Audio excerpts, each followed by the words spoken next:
Oi,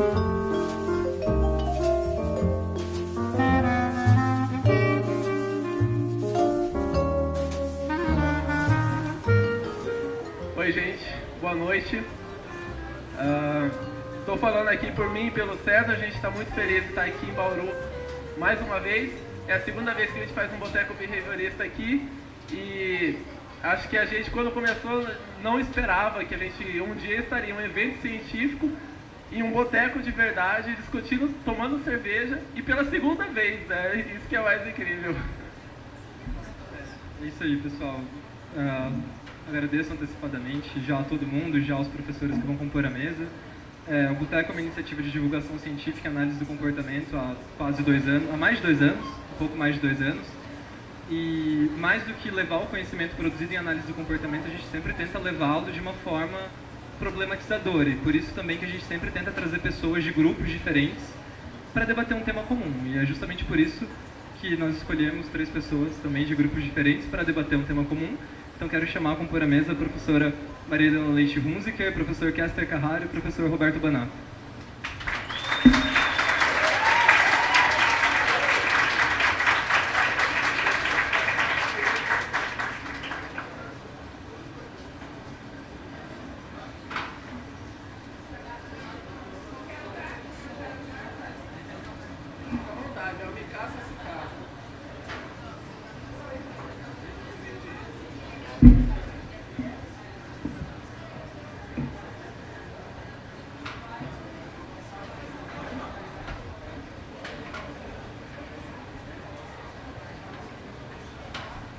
Bom,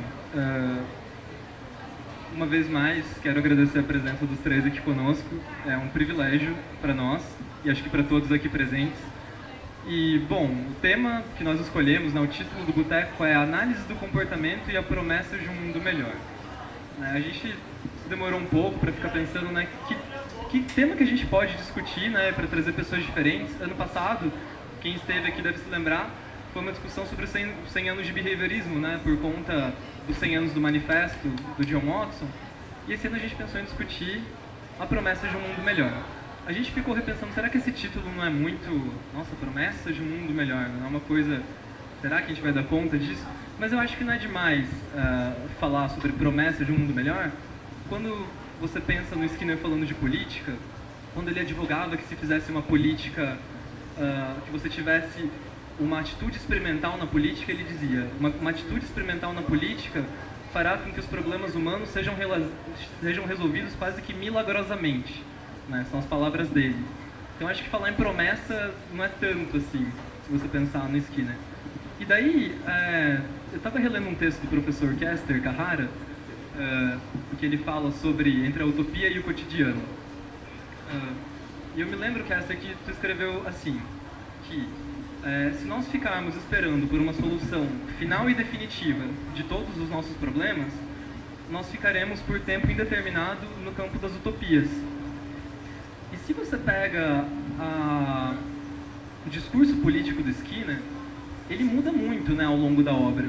Você pega ele lá em 48 com a proposta de Walden Chu, acho que muitos aqui devem conhecer, né, um romance que foi publicado em 1948, que supostamente descrevia uma sociedade supostamente regida em moldes comportamentalistas, uma sociedade regida por especialistas em comportamento humano, que tinham a centralização do poder estava nas mãos desses especialistas e a população em geral não tinha uma participação tão ativa assim nos processos de tomada de decisão. 30 anos depois, quando ele vai escrever sobre democracia, por exemplo, ele muda muito o discurso dele, né? Ele vai começar a fazer críticas à ideia do poder centralizado, ele vai falar que esse tipo de poder destrói as relações face a face, vai falar que esse tipo de relação era o que deveria ser fortalecido. É baseado nisso, por exemplo, que a galera do México, de Los Orcones, uma comunidade que fica em Sonora, no norte do México, desenvolveu o que eles chamam de personocracia, que segundo eles é o modo como eles se organizam naquela comunidade deles. E alguns estudiosos, o professor Habib, por exemplo, vai dizer que essa crítica ao poder institucional vai levar o Skinner para perto de uma filosofia anarquista, até. Então, tipo, ele sai de uma tecnocracia, vai para um anarquismo. Como que funciona isso, Kester? Você podia tentar pensando nessa história da promessa de um mundo melhor. Será que seria um mundo tecnocrata? Seria um mundo anarquista? Parece que o Skinner confunde a gente um pouco, né, em relação a isso. Antes de você começar, apesar do César ter jogado pra você, nós temos aqui os nossos SDs para jogar pra você, pra você, pra você. Fiquem à vontade, como se a gente estivesse numa mesa de bar. Que a gente tá, né? Então, falou. Ó, tá faltando a cerveja aqui, ó. Bom, já que nós estamos numa mesa de bar, eu posso dizer, por exemplo, que eu não sei absolutamente nada sobre para que lugar nós vamos e de que maneira. Mas eu quero me reportar de volta ao texto que o César... Estão ouvindo e entendendo? Estão ouvindo e entendendo? Isso é fundamental. Então eu quero me reportar ao texto que o César estava mencionando, quando se cogita da possibilidade de que a gente efetivamente, concretamente, possa trazer contribuições consistentes para uma análise comportamental da cultura, para um delineamento cultural, para um planejamento de políticas públicas, para oferecer contribuições que já fazemos, que já oferecemos, seja no sentido clínico, na dimensão organizacional e algumas outras, mas agora talvez também, inclusive reunindo alguns desses recursos, na dimensão da formulação de políticas públicas. Então isto significa, naquele texto,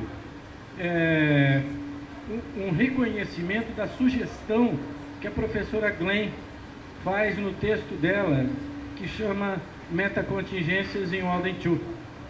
Quer dizer, ali ela faz uma consideração acerca do fato de que jamais, como quaisquer outras utopias, nós da análise do comportamento conseguiremos realizar uma mudança drástica, completa e tão revolucionária assim, de uma vez por todas. E é por isso que ela diz assim: não, gente, vamos abrir as nossas janelas, as nossas portas, e vamos olhar para as coisas que, singelamente, as coisas mais comezinhas, as coisas mais do nosso dia a dia podem ser mudadas, porque é mais fácil arrumar consenso em relação a isso, embora ela diga que o caminho na direção da mudança é um caminho agreste, ele não é fácil, né? Então é nesse sentido, sei lá, se a gente pode abrir as coisas pensando assim, mas eu acho que a gente tem considerações, todos nós, sobre como viabilizar algumas dessas possibilidades. Bom, eu não sou especialista nesse tema, o Kessler trabalha muito mais diretamente, então acho que ele pode falar com muito mais propriedade sobre essas coisas, mas, então, do que eu já refleti, pensei, discuti a respeito, em primeiro lugar, eu acho que aquelas propostas do Skinner me são muito ingênuas, muito... tudo bem, bem intencionadas, tal, mas é como se nós, de repente, tivéssemos visto a luz, então nós somos os iluminados, então nós vamos sair por aí salvando o mundo. Eu não acho que as coisas sejam assim, né? Então, primeiro assim, o que seria esse mundo melhor, o que precisa para esse mundo ser melhor, e nós, enquanto assim, profissionais que supostamente entendemos um pouco de comportamento, talvez a gente possa, nessa linha que acho que o Kessler falou, começar a pensar em coisas muito diretas, muito concretas, onde a gente pode atuar para efetivamente fazer alguma coisa funcionar um pouco no sentido que a gente está apontando como sendo melhor ou não. Mas eu não vejo muito como essa coisa, o Skinner muitas vezes coloca assim, que os cientistas poderiam, né, como se o cientista fosse aqueles sábios que ao, digamos assim, tomarem, digamos, assumirem o poder, vão fazer desse mundo um mundo melhor. Aí eu me lembro, acho que foi na sua defesa, que o Torinho ainda fala assim, basta a gente olhar para a universidade e ver como é que se os cientistas fossem tão sábios assim, não teria essa guerra que tem dentro dos departamentos, aquela coisa toda, né? Então, o que eu acho que está faltando é, tudo bem, utopia, mas de fato, o que a gente está chamando que é fazer um mundo melhor? É ter uma política pública que funcione melhor? E isso a gente pode, de fato, começar a pensar em concretizar, começar a desenvolver estratégias para isso. Mas eu vejo uma coisa muito assim, bem pé no chão mesmo, né? E acho que está faltando muito, pelo menos até onde eu sei, na análise do comportamento a gente domina muito mais a relação mais do indivíduo, né? A gente tem ainda muito pouco desenvolvido essa questão mais do grupo, mais social, que a Glenn, então, deu uma arrancada grande com essa questão das metas contingências e tal. Pessoas como você, o grupo de vocês está estudando até de uma outra forma, não necessariamente com esse conceito de meta contingência, mas eu acho que está faltando a gente destrinchar mais esse grande conflito que existe entre o indivíduo e o grupo, que nem sempre os interesses são comuns, né?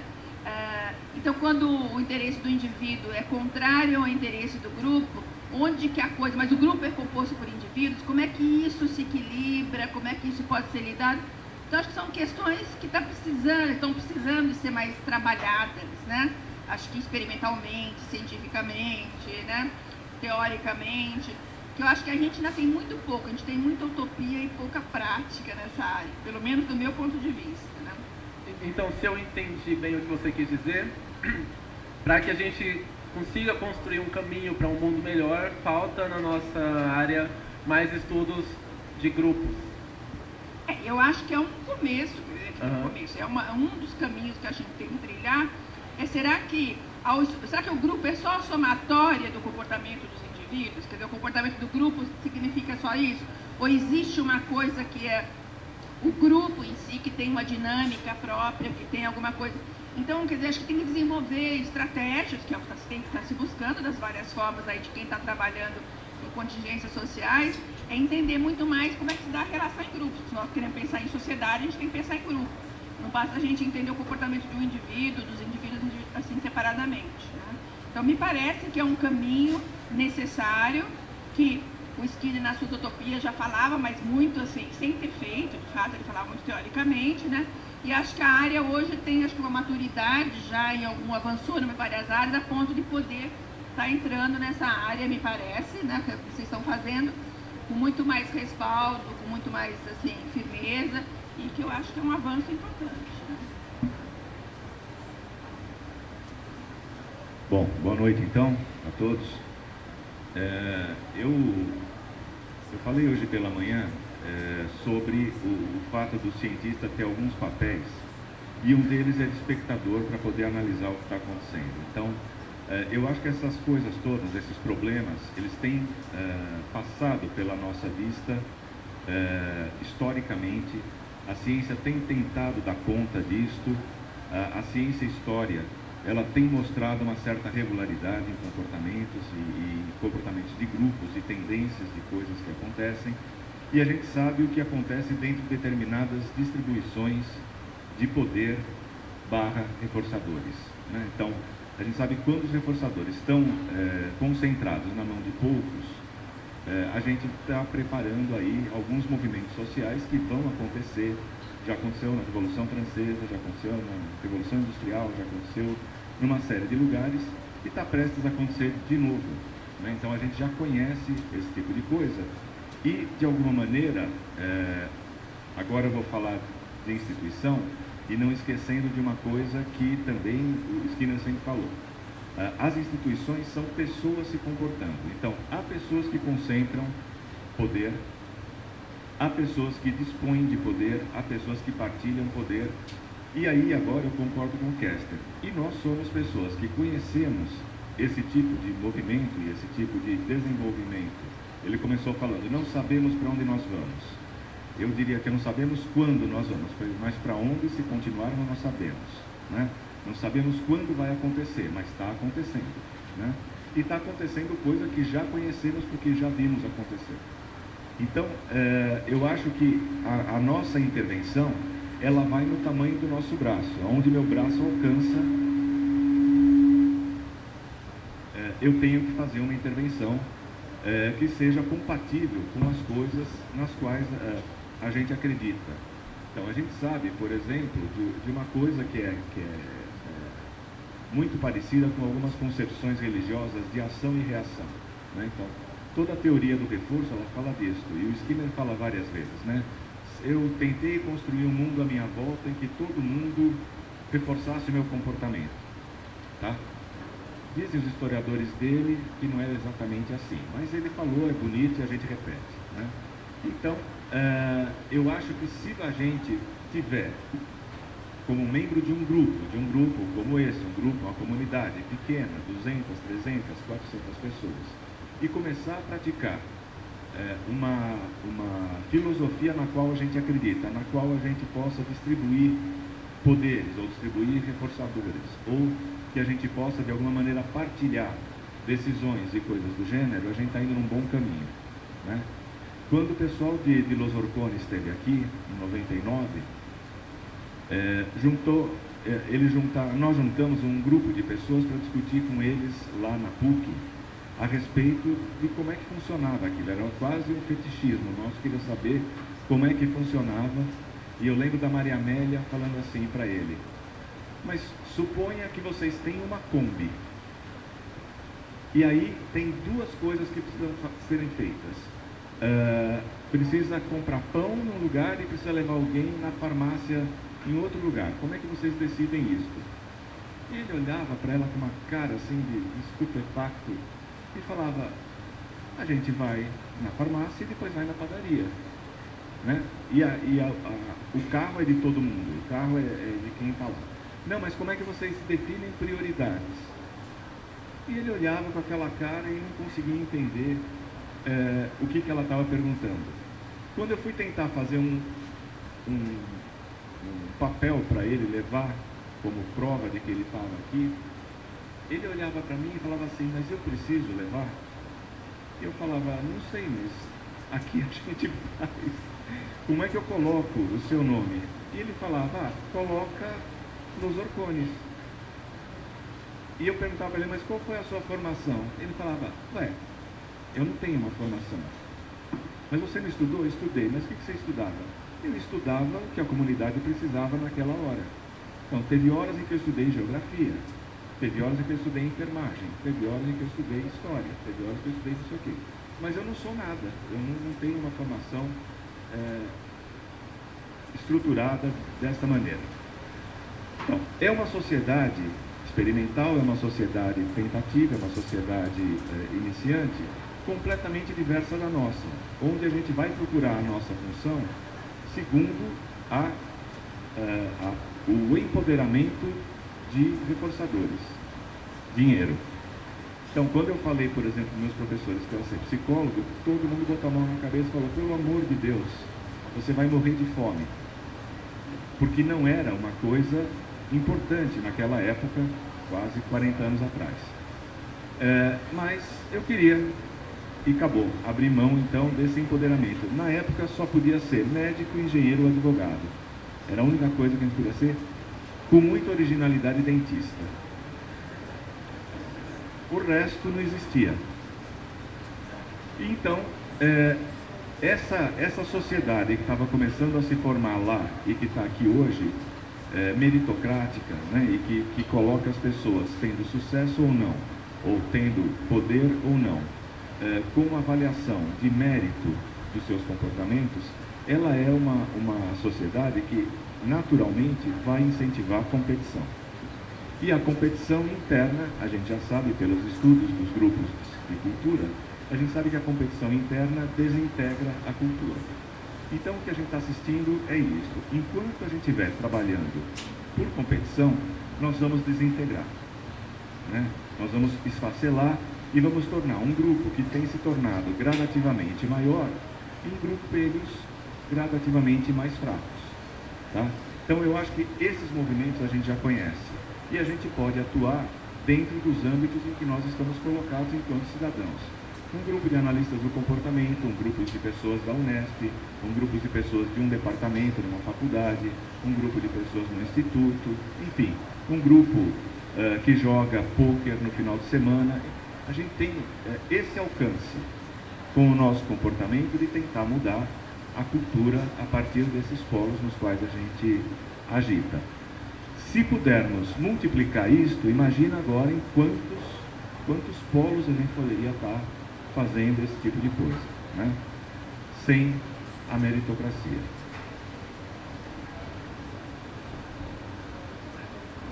Outra coisa que me ocorreu agora foi que nesse texto de 78, que o Skinner lança as bases do que depois é desenvolvido como a noção de personocracia, né, que é o que ocorre em Los Orcones. Achei até engraçado você falar isso, né, tipo, qual o seu nome? Ele falava, põe Los Orcones, porque os artigos, inclusive, eles assinam como Los Orcones, eles não assinam, né, como um ou como outro autor. Inclusive esse artigo que chama Personocracia, alguma coisa lá. Uma ressalva que o Skinner faz nesse texto de 78, que é uma coisa com a qual eu fico me debatendo, é que ele diz que pequenas comunidades são o ideal, né, para que você tenha um processo mais ou menos daquele que ele propõe. Né? E realmente, se a gente for parar para analisar, nós temos democracia hoje, mas são democracias representativas. Né? Não conhecemos modelos de democracia direta ou participativa em larga escala, né, para grandes sociedades. Isso é uma coisa que, sabe, fico me perguntando, será que é uma questão experimental? A gente tem que tentar um dia para ver se... Ou será que a gente não conseguiria produzir bens como nós produzimos sem ter esse poder instituído? Daí, ao mesmo tempo que tem isso, uma coisa que, apesar do discurso do Skinner político mudar, principalmente em relação à noção de poder, de estar mais centralizado, de estar menos centralizado, uma coisa que parece ser quase que ubíqua, que fica em quase toda a obra dele, é a contínua recomendação do não emprego de controle aversivo. Isso é uma coisa que aparece em diferentes momentos na obra dele, e já faz algum tempo que nós sabemos que não existe, como que é, Tatu, que você escreveu, não existe um critério objetivo para dizermos que determinada relação poderia ser chamada de aversiva. Me lembro que na última BPMC mês passado, estava numa mesa que estava a Carolina Laurenti e acho que o Amilcar, você até chamou atenção para nós não termos um critério objetivo para distinguir, não nos autoriza a dizer que é a mesma coisa. Então, quando a gente encara esse tanto de situação social, onde a gente vê opressão, onde a gente vê humilhação, a gente deve abandonar a ideia de controle aversivo? A gente deve substituí-la por outra? O que você acha? Acho que isso vai muito na direção também da fala que eu tive hoje de manhã, né? Que é o que se entende por controle aversivo. Quer dizer, o Skinner, acho que tanto ele e o Sidman, eles sempre se bateram muito contra um tipo de controle aversivo, né? Contra, assim, tiranias, contra coerção, Mas isso é um tipo de controle aversivo, e como eu estava discutindo, que pode ocorrer em diferentes contextos, não só naqueles notoriamente aversivos, né? Um tipo de controle, digamos, que a gente acho que não agrada aos controlados, porque eles perdem todo o controle da sua ação. Ser coagido a fazer alguma coisa e é muito desagradável, que eu quero ter opção de escolha, né? Eu viver numa sociedade autoritária, viver numa ditadura, assim, é uma coisa absolutamente desagradável e que eu batalharia contra, porque realmente me tira essas alternativas de opção, de expressar o que eu penso e coisas assim. E que, mais só palavras assim bonitas, né, que são bonitas, mas a gente sabe, tem trabalhos, inclusive com animais, que a possibilidade de escolher é reforçador, né? Então parece que a natureza selecionou seres, não só os humanos, mas outros também, para que a escolha seja de fato uma alternativa reforçadora. Então, qualquer alternativa que tolhe a escolha, ela vai ter uma conotação aversiva, né? Então eu entendo essa batalha do Skinner, do Sidman, só que eles têm aquelas bandeiras, vamos abolir o controle aversivo, mas nesse sentido que quando eu falo ingênuo, claro que eu não estou menosprezando a produção deles, são pessoas, figuras marcantes, que né, o Sidman ainda está aí, né? Acabou de ter um evento, né, em homenagem ao Sidman lá nos Estados Unidos, mas assim, que tem uma obra assim, fantástica, que acho que muda a forma de a gente olhar umas certas coisas, mas acho que a gente precisa reposicionar essa colocação que eles fazem sobre o controle aversivo, né? Então, claro, eu não vou estruturar uma sociedade em cima de coerção, em cima de obrigar as pessoas a fazer isso, fazer aquilo, porque isso daí não vai dar certo, porque pela natureza, como os indivíduos se comportam, pelos processos comportamentais que a natureza acabou estabelecendo, ninguém criou isso, isso não funciona. Então, quer dizer, pensar em grupo, claro que poder haver escolha, poder haver distribuição de poder, de decisão, tudo isso, provavelmente torna o grupo como grupo mais forte. Então, talvez a nós, a análise do comportamento, talvez uma coisa que a gente possa contribuir, não sei, é ter mais claro, identificar mais claramente, sem essas paixões, né, ideológicas, mas pensando assim, bom, a gente funcionando como funciona, a gente entendendo de comportamento o pouco que a gente, né, entende. O que geralmente mantém o comportamento das pessoas, o que geralmente controla o comportamento das pessoas. A gente sabe que poder é um reforçador muito, né, potente, né? Então a briga pelo poder na história da humanidade, a gente vê isso de todos os lados, né?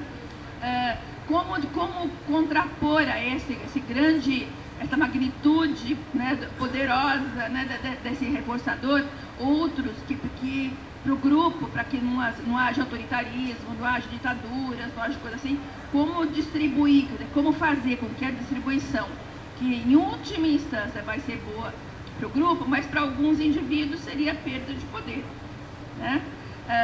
Então acho que essa passagem, esse equilíbrio entre esses dois mundos, o individual e o coletivo, que eu acho que é onde eu imagino que a gente deveria centrar nossas análises, né?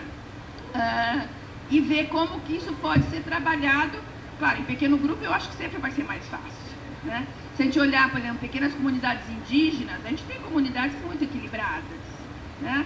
Mas grupos de 100, 200 pessoas, então tem uma distribuição de poder lá bem estabelecida, que não é questionada, mas que não é uma coisa autoritária, é uma coisa que faz parte daquela cultura e que funciona. Grupos muito grandes, as brigas, né, as disputas são geralmente mais acirradas, acho que esse equilíbrio vai ficando cada vez mais difícil. Mas eu não colocaria ênfase nisso, temos que abolir o controle aversivo.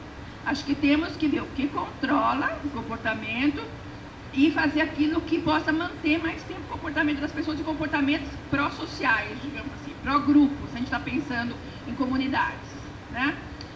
Isso não significa abolir o indivíduo, deixá-lo menos importante, que em extremos a gente já tem, né? Em algumas culturas, quando se implanta alguns outros sistemas, quer dizer, o indivíduo não conta muito, o que conta é o grupo. Talvez seja um radicalismo também que parece que não se sustenta muito, porque, como disse o Roberto, o grupo é feito por indivíduos. Quer dizer, se eu começo a sacrificar tanto indivíduo em nome do grupo, quer dizer, até onde que isso aí se sustenta? Então, é um equilíbrio delicado, me parece, mas é necessário de ser entendido esse balanço, essa análise aí. Mas eu, honestamente, eu não defendo essa bandeira. Eu não quero um mundo aversivo, óbvio, eu detesto que venham me impor coisas, eu detesto eu não ter escolha, mas eu acho que a aversividade faz parte de algumas relações normais e não é ela que é ruim, é como ela está sendo lidada, em que contexto e coisas assim. Até porque não tem como você eliminar tudo de aversivo no mundo. É uma fantasia isso, né? Quer dizer, aquela coisa, é até bonito de dizer, tá? Mas é aquela coisa meio poliana, assim, vamos pensar no mundo bonitinho e tal, mas não existe isso, né? Não existe nem no mundo físico e no mundo social também é impossível. E acho que faz parte o confronto, né? As frustrações, várias situações de vida, elas são fortalecedoras do indivíduo, elas são necessárias para que o indivíduo tenha mais resistência a enfrentar outras situações. Então, não acho que... Eu não educaria, por exemplo, não acho que o sonho de educação de uma criança é aquela que só tenha contato com reforço positivo. Claro, também não acho aquela educação como se pensava no passado, na base de punição direta, né? Mas eu acho que tem que haver um equilíbrio. Acho que basicamente tem que se olhar a contingência, okay? Qual é a contingência e qual que é o comportamento que está querendo priorizar ou não. Quer dizer, isso no nível individual e coletivo. É isso que justifica até a gente estudar não só o reforço positivo, mas também o controle aversivo, ver como que funciona cada um deles e ver em que situações da nossa comunidade a gente vai trabalhar de que maneira. Nos textos que a gente citou, na hora de descrever esse boteco, a gente citou um texto do professor Roberto, em que, relendo o texto, Roberto, eu não sei se essa foi a impressão que você quis passar, e ele até passou pela minha cabeça agora, porque assim, a gente fica nessa discussão de o que é mais importante para aquele grupo, para aquela comunidade, como fazer para que aquela comunidade se prospere e tudo mais, e um questionamento que você levanta lá, essa coisa de, será que nós, behavioristas, estamos fazendo o melhor que a gente pode? Será que a gente está fazendo o que a comunidade está pedindo? E que para a gente crescer, para a gente fortalecer, a gente precisa olhar para a comunidade, ver o que ela precisa e trabalhar em cima daquilo. E aí, a impressão que eu tive foi meio que um tapa na cara, assim, da comunidade. Tipo, vamos olhar o que o pessoal está pedindo, que esse talvez seja o melhor caminho. E você não teve essa impressão, né, quando a gente estava discutindo mais cedo? Eu tive a impressão que eu li seu texto meio que como um manifesto, e um bom manifesto, assim. Eu fiquei me perguntando qual seria o contexto daquele texto. E eu achei um texto brilhante, principalmente porque eu acho que alerta para que nessa ânsia de querer elaborar uma promessa para um mundo melhor, será que a gente é suficientemente sensível ao que as pessoas acreditam que deve ser um mundo melhor? Por exemplo, a Tatu acabou de dizer, por exemplo, talvez em vez de controle aversivo, a gente tem até dados suficientes para ver que a possibilidade de escolha pode ser uma coisa mais importante, um equilíbrio entre as expectativas do indivíduo e as expectativas da sociedade, tudo isso como paralelo à ideia lá do controle aversivo. É a mesma coisa em relação à ética, a gente não precisa ficar com aquela ideia antiga de ética, de que reforço positivo é bom, reforço negativo é ruim, que o Skinner escreveu isso.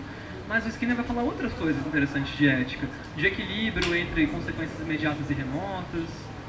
Então, Roberto.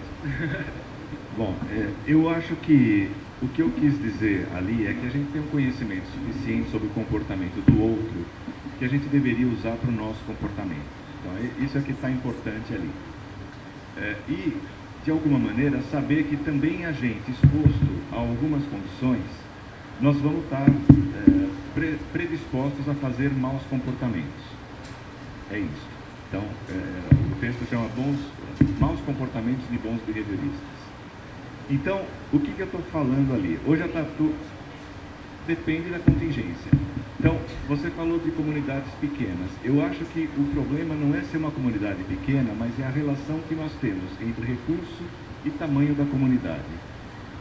Se essa relação estiver estabelecida, você pode perguntar para qualquer cozinheiro: o que é melhor, cozinhar para você sozinho ou cozinhar para 30? Ele vai falar que é melhor cozinhar para 30, desde que eu tenha panela, desde que eu tenha arroz, desde que eu tenha feijão, desde que eu tenha não sei o quê. Então o problema não é o tamanho. O problema, eu acho que é a relação entre o número de pessoas e os recursos. Vamos combinar uma coisa: a universidade é miserável. Ela é um lugar de miséria. A gente fica caçando espaço, fica caçando equipamento, aluno, dinheiro e daí por diante, porque não tem para todo mundo. E a gente sabe que em situação de miséria aumenta a competição. Ora, tão simples. Então a gente sabe que numa situação de universidade, mas se eu puder passar a perna na Tatu, é muito provável que eu faça. É muito provável. Tudo bem? E isso acontece na natureza. Então, por que eu vou me sentir agora, só porque eu sou cientista, acima disso? Não sou. Primeiro ponto. Segundo ponto, a Tatu hoje falou de uma situação na qual a gente também conhece que as coisas não são tão estáticas, né? O conhecimento não é tão estático como a gente costuma aprender e depois a reproduzir. Então, por exemplo, hoje ela falou de supressão condicionada, que é lá um modelo de ansiedade, a gente usa como modelo na clínica a rodo, um tanto, mas estudos posteriores mostraram que aquilo acontece, aquele fenômeno acontece sob aquelas condições que Skinner propôs, o Estes de Skinner propuseram. Se o indivíduo for perder mais do que 10% no período em que o CS fica ligado, mais do que 10% do total de reforços, a supressão condicionada não acontece, embora todos os respondentes apareçam.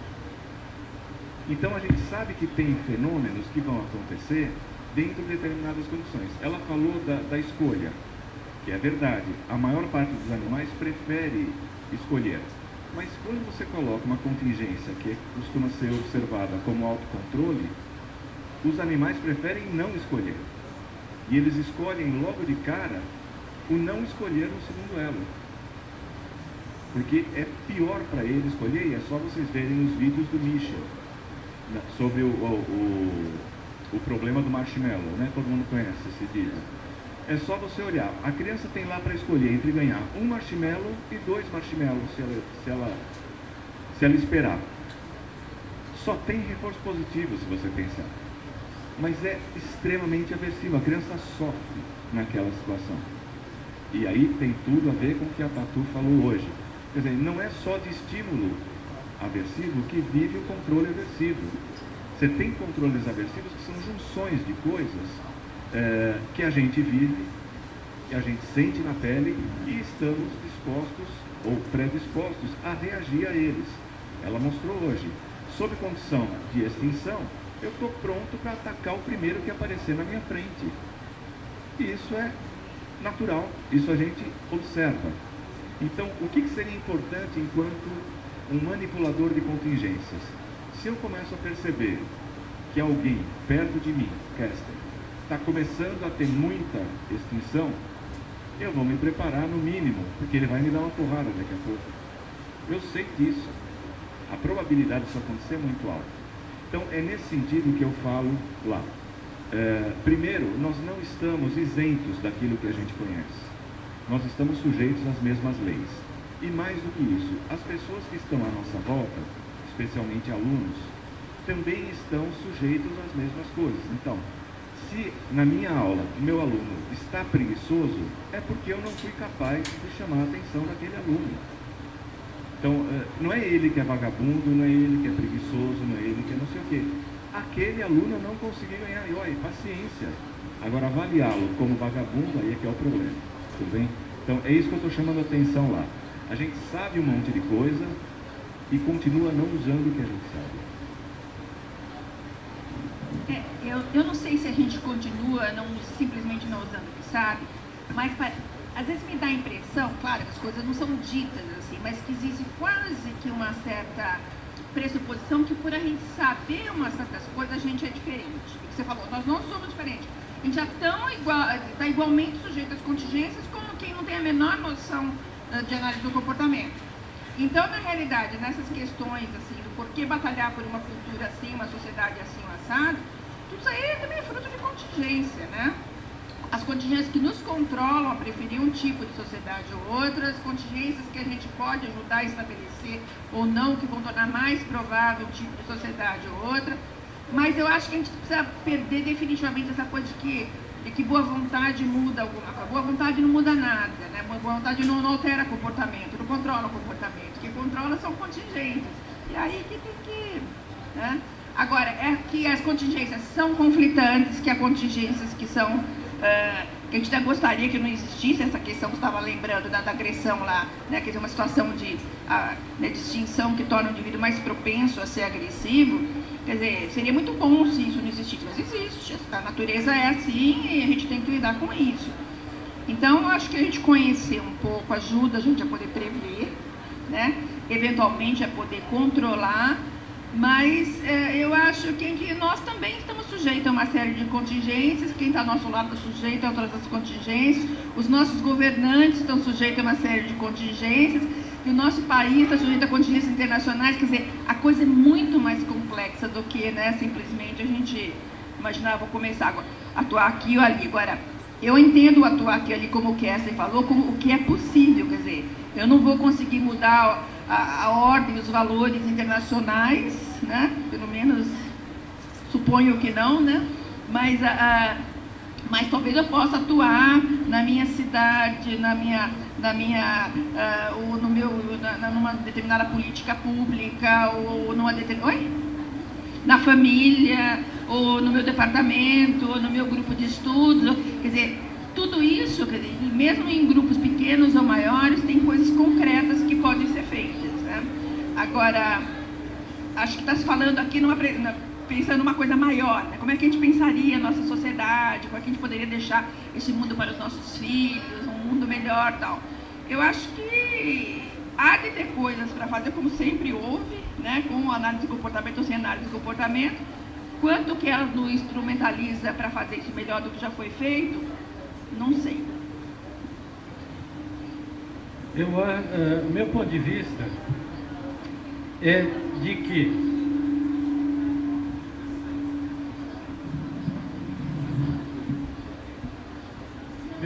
meu ponto de vista é de que não é...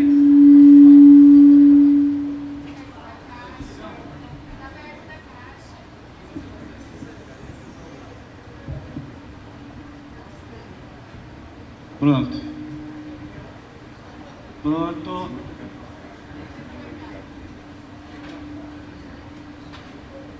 Agora.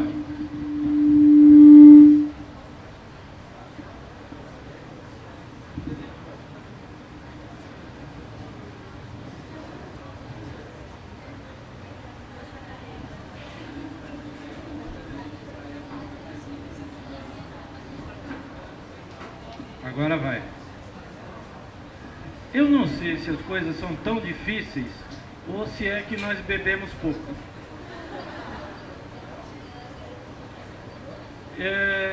Eu queria retomar a conversa mais ou menos na dimensão do que o Skinner fala a respeito de não me perguntem por que eu respiro, que eu vou te responder no mesmo sentido que o fisiólogo responde.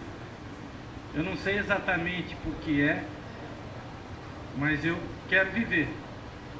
E o que eu estou querendo dizer é que, francamente, eu vejo algumas perspectivas. Eu tenho uma motivação bastante, e acho que não é, eu acho que é consubstanciada para coisas que podem ser feitas. Não coisas de uma vez por todas, nossa, vou falar mais baixinho agora. Então, não coisas de uma vez por todas, mas coisas que podem ser feitas gradativamente, cada coisa a seu tempo, e eu acredito que os analistas do comportamento têm uma grande contribuição que pode ser dada a partir do que exatamente o Skinner mostra, do que se constitui num poder importante para se confrontar com esse poder concentrado com o qual a gente lida hoje, que são de algumas agências de controle, especialmente o governo, um pouco menos já hoje religião, mas talvez também, e que é este poder que está distribuído entre universitários, alunos, professores, gente comum que forma muitos grupos distintos.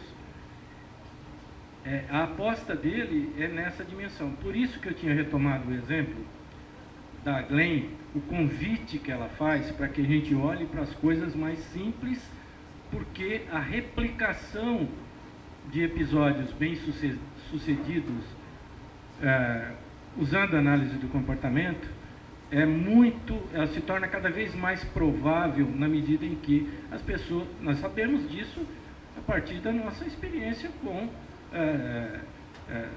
fazer de acordo com o modelo, para ser bem mais básico e ir lá atrás, ou seja, experiências bem-sucedidas na educação, experiências bem-sucedidas na formulação de políticas públicas e assim por diante. Bom, como o nosso tempo é curto para essa história toda, eu vou dizer quais são os nossos planos, se o César me passar meu copo de volta, quais são os nossos planos dentro do contexto de um laboratório que a gente tem aqui, que chama Laboratório de Aprendizagem, Desenvolvimento e Saúde, e dentro dele, obrigado, a gente tem um grupo de pesquisa, chama Grupo de Estudos e Pesquisas em Delineamentos Culturais. Os nossos planos para o período de 2015 a 2018, além de fazer o que é comum nos laboratórios e nos grupos, estudar texto, discutir, estudar projetos, formular projetos e acompanhar os do mestrado, etc., a gente tem um plano um pouco maior, que é mais abrangente para todos nós, mas a iniciativa é pequena, eu sei que ela é pequena. Mas nós estaremos criando, no ano de 2015, uma rede nacional de pesquisa em análise comportamental da cultura. Ou seja, estaremos convidando, e o Denis está aqui, por sorte nossa, espero que lá na frente esse convite se viabilize com o apoio da nossa entidade e assim por diante, né? Agregando publicações, agregando intervenções de vários lugares, porque eles estão pipocando em vários lugares e a gente precisa ter uma certa organização para isso. Essa é uma primeira questão, isso vai ser feito no ano 2015 e 2016. No ano 2017 a gente pretende avaliar o andamento das produções nesse sentido, e a gente vai montar um núcleo que eu lembro de ter apresentado alguma coisa em Londrina, e até o Silvio Botomé sugeriu um nome, e eu acabei anotando a sugestão dele, e acho que vai ser batizado assim. É a criação de um núcleo de estudos de comportamento e políticas públicas, mas que seja um fórum em que a gente possa debater efetivamente, a partir de convênio, acordos de cooperação e assim por diante, algumas políticas públicas existentes. O problema é que a formulação de políticas públicas na área de saúde, de segurança, etc., etc., etc., ela não passa pela opinião de nenhum analista do comportamento e nenhum psicólogo em geral, formalmente, e, portanto, o que é feito não leva em consideração a questão do planejamento de contingências, a programação de contingências. Então, vou pegar um exemplo, não sou um crítico dessa iniciativa, mas dá para a gente entender. Se a gente pegar o programa do Bolsa Família, há uma série de comportamentos implicados aí. Trouxe alguns resultados muito interessantes, muito favoráveis, no sentido de que dá uma proteção que é essencial para as pessoas e para as famílias que precisam dessa proteção econômica, tenta engajar no processo educativo as crianças, etc.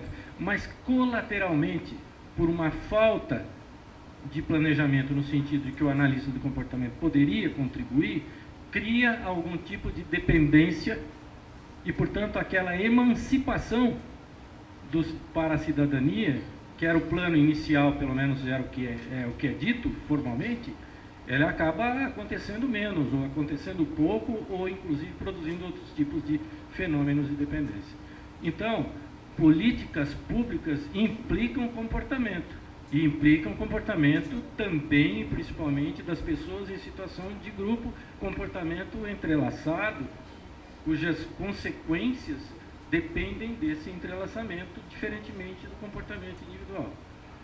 Então, eu acredito, francamente, que nós não vamos resolver, talvez como Holland gostaria, será que os princípios comportamentais são úteis para os revolucionários nessa dimensão tão mais forte? Eu acho que isto é um pouco ilusão, mas há muita coisa que a gente pode efetivamente fazer, porque se eu me desmotivo com isso, vou começar a acreditar daqui a pouco que realmente a análise do comportamento não tem muita coisa a oferecer. Eu acho que todos aqui são altamente, têm grandes contribuições, eu vejo vocês escreverem, e acho que dá para realmente lidar com essa situação. Desculpem pela teimosia, acho que é só teimosia, mas não é uma contribuição. Agora, dá para a gente trocar essas experiências, e desde já fica o convite para aqueles das outras instituições, que eu sei que estão aqui, que queiram compartilhar desse tipo de iniciativa, serão bem-vindos e a gente vai mandar a correspondência e tal. Espero que isso aconteça. Kécia, deixa eu só falar, claro, completar o que eu tinha falado antes, quer dizer, o meu ceticismo, muitas vezes, não é que o ceticismo que acho que a área não possa contribuir, tá? Só que eu acho assim, essas posturas mais românticas, eu acho que não contribuem em nada, né? Eu acho que a gente tem que pôr bem o pé no chão e dizer, então, é comportamento é controlado por contingências, quais são as contingências, é nesse nível que a gente tem, e aí a gente pode contribuir muito, né? Eu acho que é o caminho, né, como assim, da primeira fala que eu tive, assim, eu acho que é hora da área estar investindo justamente nisso, né? De pensar em contingências mais macro, né? Que não seja só no indivíduo, que pegue vários indivíduos, entrelaçamentos de contingências e coisas do tipo, que eu acho que a saída justamente é por aí. Agora, o mundo anda, e como muito bem o Roberto lembrou, nós podemos ser atropelados pelos fatos. Os fatos sociais estão acontecendo. Eles não vão esperar os analistas do comportamento se prepararem para isso. Eles estão acontecendo, a gente sabe disso, a gente não ignora isso, não é possível. mas a gente acho que tem como andar.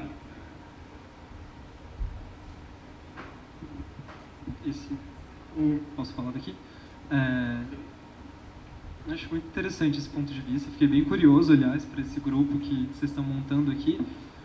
Mas uma coisa que eu acho que precisa, acho que já está acontecendo, isso é um exemplo disso, que deve caminhar para e passo, eu acho que a formulação de políticas públicas, por exemplo, esse tipo de iniciativa, é a nossa preocupação com a divulgação científica também, porque às vezes eu tenho um pouco de receio de que a gente não é tão atento a qual que é a representação social da análise do comportamento ainda hoje. Alguém mesmo assistiu o Jô Soares ontem?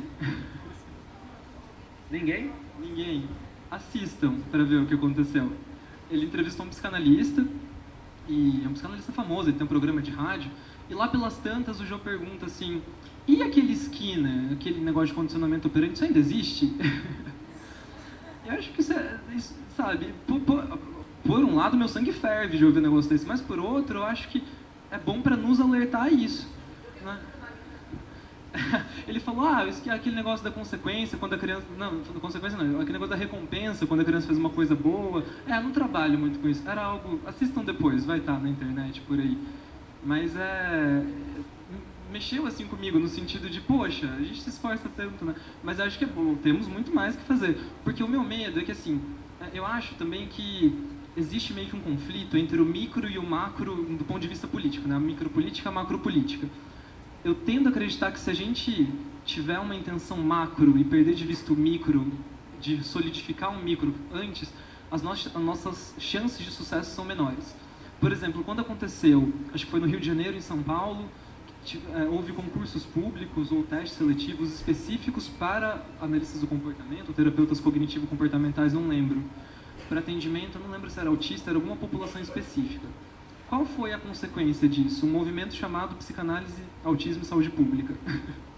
E uma guerra na Folha de São Paulo. Então, eu fico pensando, se a gente talvez tivesse... E assim, um monte de absurdo sendo dito. Se a gente talvez chegasse na sociedade antes que as calúnias sobre nós pudessem nos afetar dessa maneira, e eu acho que a divulgação científica, não sei, é o caminho para isso. Por isso que eu penso que é importante você pensar sempre no micro. Então, o problema é que nós somos micro e queremos resolver o problema do mundo. Em 2001, a ABA tem um número especial fez lá um número especial, acho que do Behavior Analyst ou alguma coisa assim do gênero, mostrando que no mundo, naquela época, nós éramos 2.400 pessoas. No mundo. Então não é à toa que o Jô Soares fala, bom, o que é aquele Skinner? Aquilo existe, ou que cognitivista tem um mito, não, o behaviorismo morreu, e coisas do gênero. Gente, 2.400 é nada. Então, por mais que a gente se esforce e veja crescendo, por exemplo, a primeira Jaque Bauru que eu vim, tinha 70 pessoas. Hoje vocês estão com 200 e tantas, 210, triplicou. Mas certamente o número de psicanalistas quintuplicou. Então não adianta a gente crescer enquanto os outros crescem com mais fermento. Então é óbvio que essas coisas vão estar acontecendo e nós somos micro, tentando pegar problemas do porte desses, porte de economia mundial, macro contingências, meta contingências e tal. Não vamos dar conta tão rápido. Então vamos ter que crescer muito, vamos ter que estudar muito, vamos ter que fazer muita coisa e mostrar que viemos. Então, uma parte, o César tem toda a razão. Precisamos começar a mostrar, precisamos começar a divulgar, precisamos começar a fazer uma série de coisas. E estamos fazendo aquilo que a gente consegue, aquilo que a gente sabe. A gente vai indo, vai falando, vai aqui. Programa de rádio chama, eu vou. Programa de televisão chama, a gente vai. Programa de não sei o que, vai. E vai falando e vai fazendo e vai mostrando resultados. Acho que esse é o caminho. Agora, não podemos esquecer que nós somos nada. 2.400 pessoas no mundo de 8 bilhões de indivíduos. Então, não dá.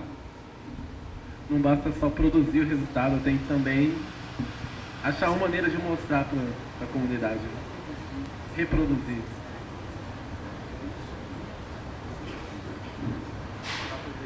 Em uma conversa que eu tive com o Baum, anteontem, eu falei para ele assim, Eu tenho a impressão, e eu não sei se é só a minha impressão, que quando alguém fala em analista do comportamento ou behavior analyst, a primeira coisa que vem, você trabalha com autismo? Aí eu falei assim, mas é só eu ou é tipo geral, né? Estados Unidos também, outros lugares? Ele falou, olha, ainda bem que pelo menos é assim, porque pelo menos sabem que a gente existe, porque se você for olhar 40 anos atrás, eu falava behavior analyst e todo mundo ficava... Então pelo menos a gente já tem esse reconhecimento, a gente pode partir daí para espalhar ainda mais a nossa produção de conhecimento. Eu achei isso sensacional. Porque fez isso com excelência, porque com o trabalho com o autismo é um trabalho de excelência, então ele é a referência, entende? Então nós podemos fazer isso com mais coisas. Eu estava lembrando, você estava falando, como é que nós vamos, né, agir no âmbito internacional, etc. e tal. Olha, eu conheço pelo menos um pouco de gente que trabalha com relações internacionais. Não há nenhuma formação no Itamaraty para ser para uso de contingências verbalmente estabelecidas nos diálogos de negociação internacional. Não é só no Brasil que não há, nem nos Estados Unidos, eles não têm esse tipo de formação. Então, muitas das coisas que são conquistadas no âmbito internacional decorrem de negociações nesse âmbito das relações internacionais. Quer dizer, então há muitos lugares onde a gente pode adquirir excelência e caminhar nessa direção. Acho que a gente é pouca coisa, mas é possível adquirir excelência. E quando você adquirir excelência, isso se contrapõe ao número. Cadê o Diego Fernandes? Denuncia o cara, olha lá. Esse rapaz é me orientando. E ele tem um compromisso comigo, que agora eu estou aproveitando para chamar em público, de estudar um problema que é sério, que é o problema da corrupção. E que vocês, pessoas experientes, sabem que o que provavelmente controla, no sentido de tão intensa ocorrência, o comportamento corrupto, é o esquema de consequenciação por pouco trabalho, nenhuma punição, quer dizer, esquiva a punição muito fácil, em função da legislação, e ganhos altíssimos com pouco esforço. Isso não é uma índole moralmente equivocada, não é isso? Então, como é que a gente faria para lidar com a formação ético-moral das crianças no ensino fundamental, por exemplo, no sentido de que elas já crescessem se respeitando mutuamente e respeitando o bem de si, o bem dos outros, os bens coletivos, os bens sociais e assim por diante. Então, dá para ter contribuição que, no sentido de decorrente de estudos experimentais mesmo para modelar comportamentos apropriados de respeitar um ao outro. Claro que com a criança você não adianta o seu discurso dizer, olha, então, seja sempre muito honesto, porque isso é extremamente... Não. Você me empresta o seu brinquedo aqui de beber cerveja, né? Então é um pouco assim, quer dizer, não, mas eu não vou pegar não, porque eu sei que você não gosta de emprestar. Então, essas relações tão simples do brinquedo e da situação da escola, da sala de aula, o analista do comportamento pode ter contribuições, mas a gente não tem feito muito isso. Esse é um problema. Agora, o âmbito de aplicações é expressivo. Quando a gente lê os textos escritos pelos sociólogos, quando a gente lê os textos escritos pelos antropólogos, por variadas áreas, em relação à questão da corrupção, a literatura mundial, a gente olha e enxerga que ali está faltando um trabalho da análise do comportamento para estudar como é que é o fenômeno e depois retornar a um pequeno grupo, talvez, que possa ser formado nessa direção. Agora acho que já, então antes eu tinha reclamado que talvez faltasse a cerveja, agora pode ser que comece a ter equilibrado, então é bom eu ter que passar o microfone. Bom, eu deveria ter encerrado a discussão há uns 10 minutos atrás, mas é que eu estou achando tão divertido que eu estou deixando o microfone passar aqui de mão em mão. Mas, antes de encerrar, eu queria saber a opinião de vocês, eu queria os seus comentários, suas perguntas para o pessoal aqui da mesa. Então, por favor, façam perguntas. Nós ainda temos alguns minutinhos.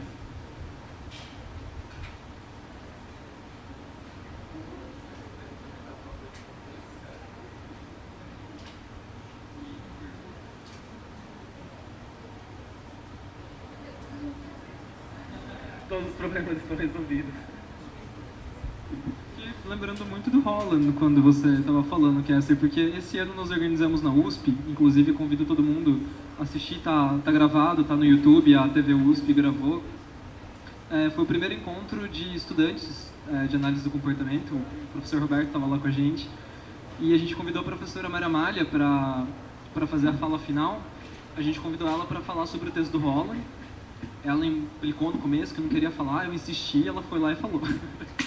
E eu me surpreendi, eu esperava que ela fosse levar para outro lado o texto, e ela sempre me surpreende, na verdade, mas eu me surpreendi assim, que ela tentou nos mostrar como que realmente, em alguns pontos de vista, é um texto que está ultrapassado, principalmente porque foi escrito numa ocasião em que o mundo, como nas palavras dela, era visto em preto e branco, né, porque nós tínhamos duas opções muito claras, né, no mundo.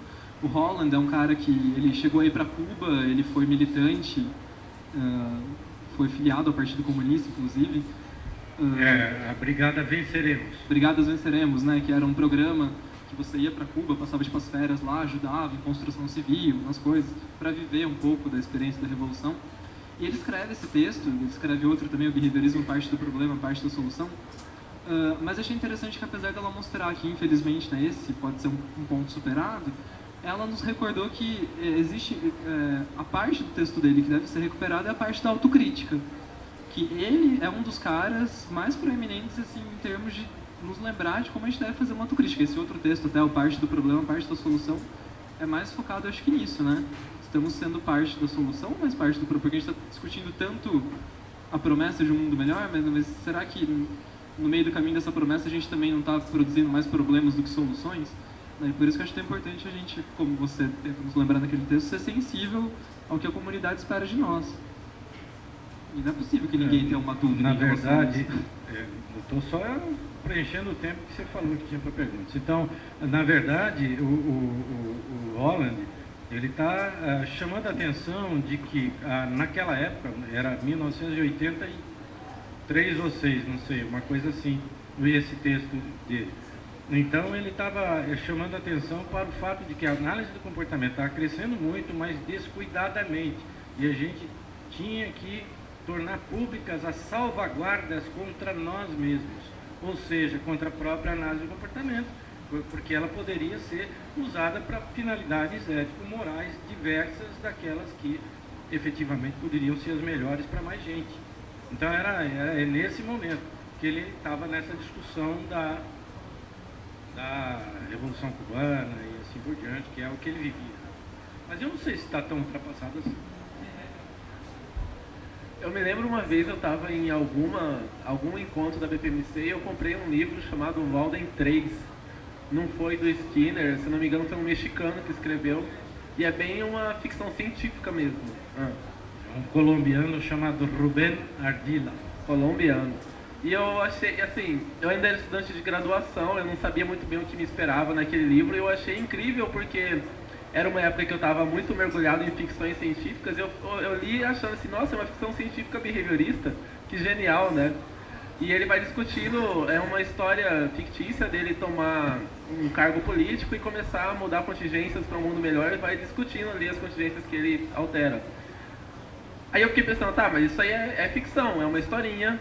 O Walden 2, da maneira como o Skinner utopizou, é diferente, é talvez muito longe do que a gente poderia imaginar. E aí eu, sei lá, pelo menos pra mim, o que eu aprendi aqui dessa mesa é que se a gente for buscar um mundo melhor, se a gente está nessa busca de uma promessa de um mundo melhor, a gente precisa olhar então para as contingências que nos controlam. Então eu como professor, será que eu estou fazendo o melhor de mim para os meus alunos preguiçosos e outros? Será que eu estou sabendo equilibrar o quanto de aversivo que eu uso, o quanto de reforçador positivo? E como aluno também, como colega, e se cada um de nós conseguir olhar para nossas contingências e trabalhar em cima disso, quem sabe a gente vai alcançar esse mundo melhor um dia.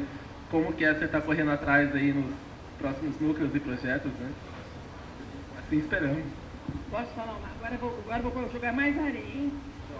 É o seguinte, estamos... quando a gente fala em mundo melhor, parece que existe o mundo melhor. Agora, qual que é o mundo melhor, né? Então, talvez existam diferentes compreensões do que seja um mundo melhor, né? Nós estamos frente a uma disputa eleitoral para a presidência que tem duas ideologias conflitantes, né?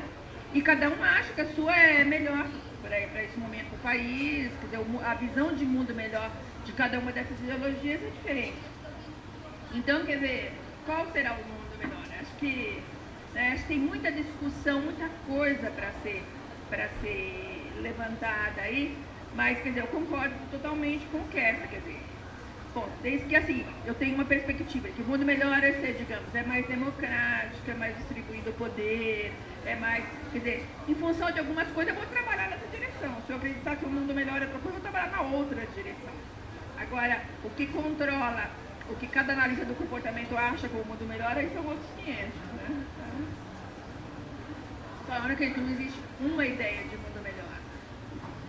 Uma coisa que eu acho interessante também, tem um autor chamado Roy Moxley, ele está aposentado, ele era um professor da West Virginia, ele tem alguns textos naquela revista Behavior and Philosophy, ele tem 2 textos especificamente que ele faz uma análise da trajetória do Skinner, e ele propõe que existem 2 Skinners, um moderno e um pós-moderno, apesar de pós-moderno ser um termo muito controverso.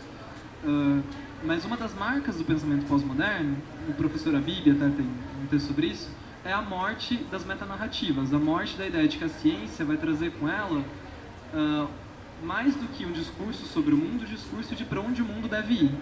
E o próprio Skinner, quando ele fala em evolução cultural, ele mostra que a evolução não tem um telos, ela não tem um fim, né, que a gente deve chegar até. E eu acho que isso está um pouco presente na sua fala também, quando você pensa assim, né, um mundo melhor ou o mundo melhor. Parece que a ideia de utopia, que foi a ideia que morreu junto com... Morreu não, porque o discurso moderno e pós-moderno coexistem ainda hoje e estão conflitantes por aí. Mas a ideia que o discurso pós-moderno tenta combater, e a gente vê uma parte pós-moderna no Skinner, é essa ideia, a ideia utópica, né? A utopia é muito identificada com o discurso moderno e a morte da utopia com o discurso pós-moderno. E a utopia, ela parece preservar essa ideia de um conceito monolítico de justiça, um conceito monolítico de bondade, um conceito monolítico de... como se você conseguisse chegar num modelo que iria agradar a todo mundo. Será que isso é possível? Por isso que eu acho que talvez seja uma questão de nós tentarmos ser mais modestos, né, em termos de...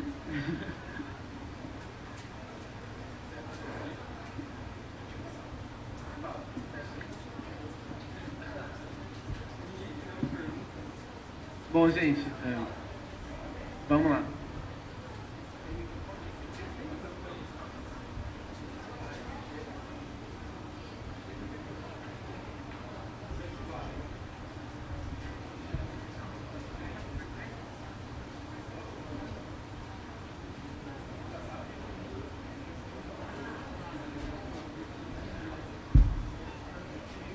Aproveitando aí que o orientador aí puxa a orelha, eu queria lembrar de uma coisa interessante. A Cláudia está aqui, nossa coautora, a gente acabou também de mandar um artigo sobre o jeitinho brasileiro, que tem a ver com corrupção também, e vamos ver o que pode sair disso. Outra coisa que eu queria perguntar, por ocasião da minha dissertação, tenho lidado muito com antropologia. E até recentemente o César postou alguma coisa lá no Facebook a respeito de o que a gente pode trazer de outras ciências, né, como contribuição, ao invés de a gente achar que nós, analistas do comportamento, vamos levar um caminho, uma verdade, uma vida, né, e mostrar a solução para a sociedade. O que vocês acham que a gente pode aprender com a antropologia, com a sociologia, com as ciências políticas, com outras disciplinas que lidam talvez com tanto sucesso ou mais, mesmo em termos de número de pessoas e profissionais, com isso? E também falo isso por ocasião também, porque eu conversei recentemente por um contato fortuito com o professor Celso Pereira Sá, professor da, acho que é o ERJ, que tem uma tese fantástica de doutorado, behaviorismo e suas questões políticas, ele trata de questões sociais relacionadas ao behaviorismo radical. Aplicabilidade socialmente relevante. Isso. E ele ficou assim, se mostrou muito contente com o e-mail, que ele falou que ele foi para as representações sociais, hoje trabalha com psicologia social, ele foi para as representações sociais porque ele acha que tem muito a ver com a proposta de comportamento verbal e de análise social do Skinner. Mas ele foi por outro caminho, né? Mas ele disse que continua achando que a gente pode fazer muita coisa, a despeito da sua trajetória ter ido por outro lado. Então, assim, para além, né, de abandonar o barco, entre aspas, como diz ele, embora disse o professor Celso, né, abre aspas, o behaviorismo é que nem o Flamengo, né? Uma vez behaviorista, sempre behaviorista. Corintiano aqui talvez não goste muito, né? E o que nós podemos fazer em relação a essas outras áreas que já estão aí há tantos e tantos anos discutindo questões sociais e já estão se inserindo em políticas públicas? Quer dizer, será que a gente não tem nada para aprender com eles? Será que eles não fazem coisas melhores do que nós? Talvez a gente possa dar uma interpretação operante, analítica comportamental, que possa eventualmente ser tão funcional, tão importante quanto?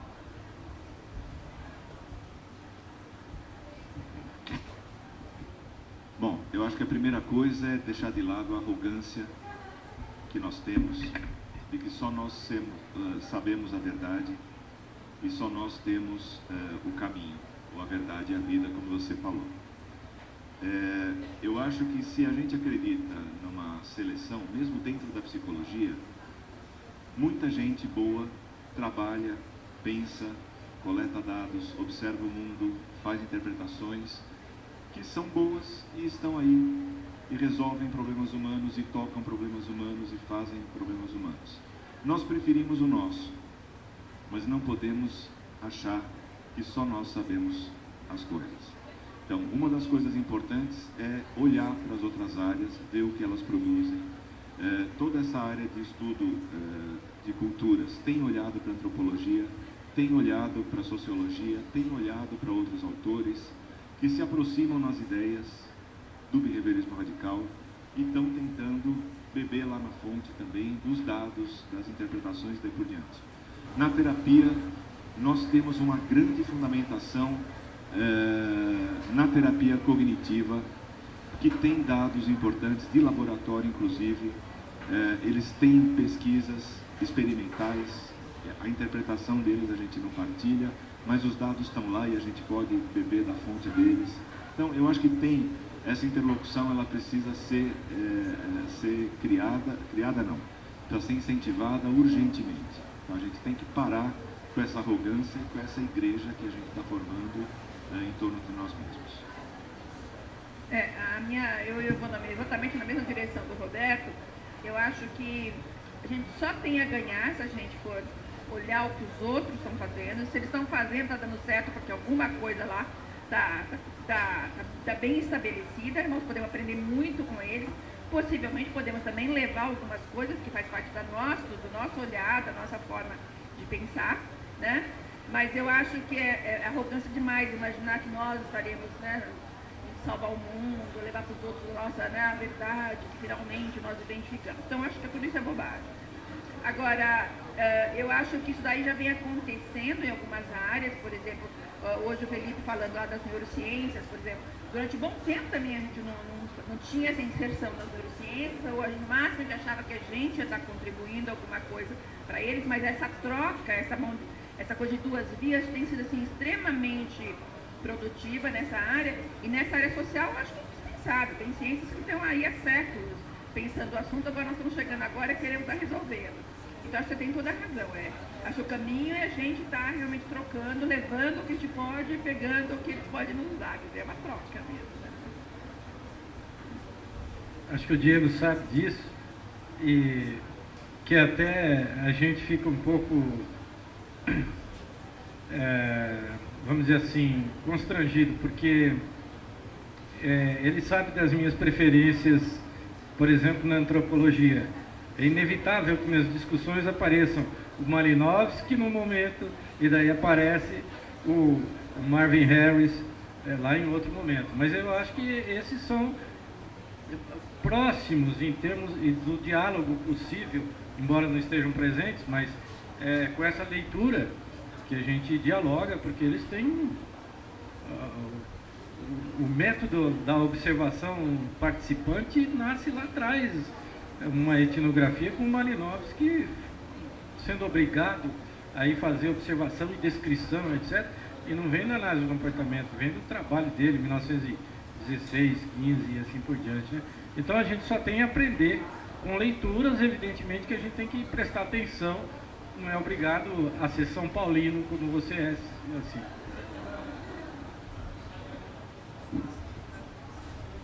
Eu fiquei pensando em que eu poderia contribuir para essa resposta também, mas logo me vieram esses autores porque a gente faz uma disciplina de comportamento social com o Júlio em São Carlos, e Malinowski e Marvin Harris são justamente alguns autores que ele traz para conversar conosco.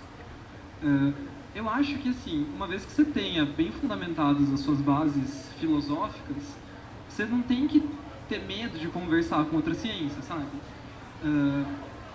Eu acho que talvez às vezes a gente tenha esse receio justamente por não ter tanta confiança na base filosófica. Eu estive na IABA no mês passado em Estocolmo, o Jay Moore deu uma palestra que chamava por que estudar behaviorismo como uma filosofia? Era uma pergunta.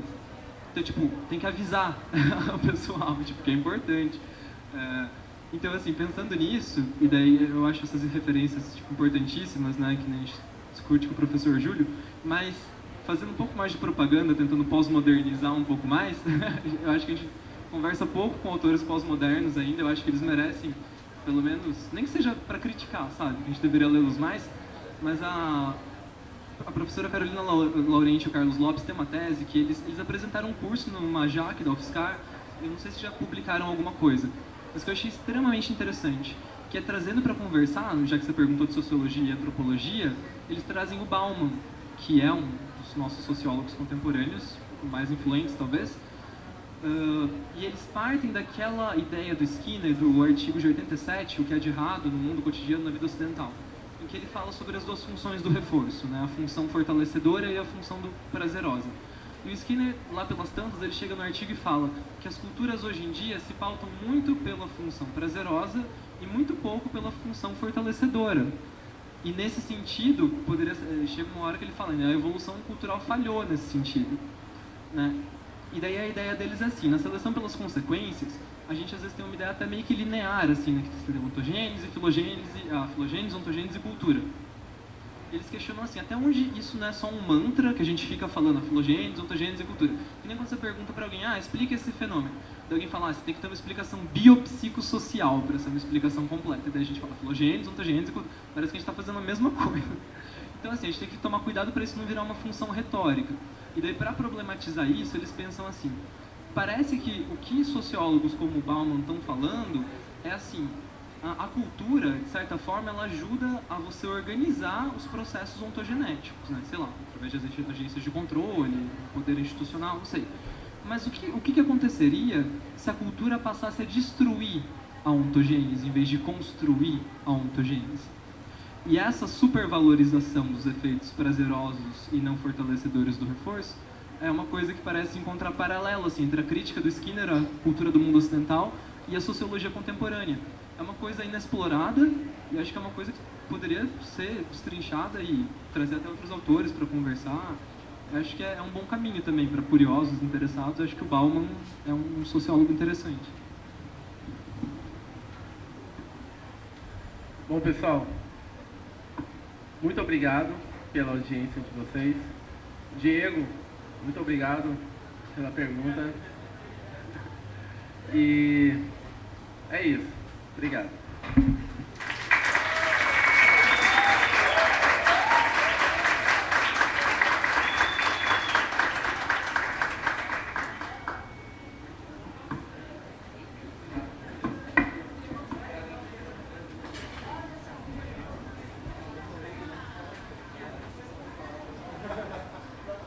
Bom, pessoal, gratidão imensa, a tolerância também pelos problemas com o som, mas muito obrigada por essa enorme contribuição, por divulgar a análise do comportamento e fortalecer uma linguagem do cotidiano, espontânea, dando espaço para criatividade, variabilidade, né? Obrigada por estarem em Bauru. Quem quiser, fique à vontade, vai rolar um Beatles cover daqui a pouco.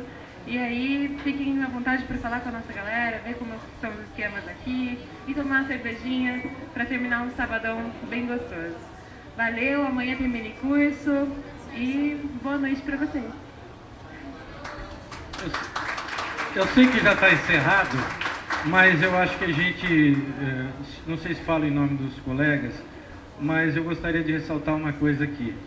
Essa iniciativa desses dois jovens rapazes,